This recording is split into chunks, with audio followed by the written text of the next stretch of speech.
کراچی کے علاقے ملیر 15 میں پاکستان رینجرز سندھ اور اسپیشل انویسٹیگیشن یونٹ پولیس نے بطخوروں کے خلاف مشترکہ کارروائی کی۔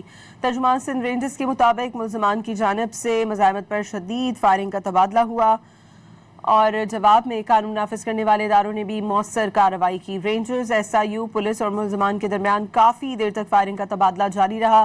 ابتدائی اطلاعات کے مطابق فائرنگ کے تبادلے میں 3 بطخور ملزمان ہلاک جبکہ ایک زخمی حالت میں گرفتار کر لیا گیا ہے۔ گرفتار اور ہلاک ملزمان کی شناخت کا عمل جاری ہے۔ کراچی کے علاقے ملیر 15 میں پاکستان رینجرز سندھ اور اسپیشل انویسٹیگیشن یونٹ پولیس نے بطخوروں کے خلاف مشترکہ کارروائی کی۔ ترجمان سندھ رینجرز کے مطابق ملزمان کی جانب سے مزاحمت پر شدید فائرنگ کا تبادلہ ہوا اور جواب میں قانون نافذ کرنے والے اداروں نے بھی مؤثر کارروائی کی۔ رینجرز، SIU، پولیس اور ملزمان کے درمیان کافی دیر تک فائرنگ کا تبادلہ جاری رہا۔ ابتدائی اطلاعات کے مطابق فائرنگ کے تبادلے میں 3 بطخور ملزمان ہلاک جبکہ ایک زخمی حالت میں گرفتار کر لیا گیا ہے۔ گرفتار اور ہلاک ملزمان کی شناخت کا عمل جاری ہے۔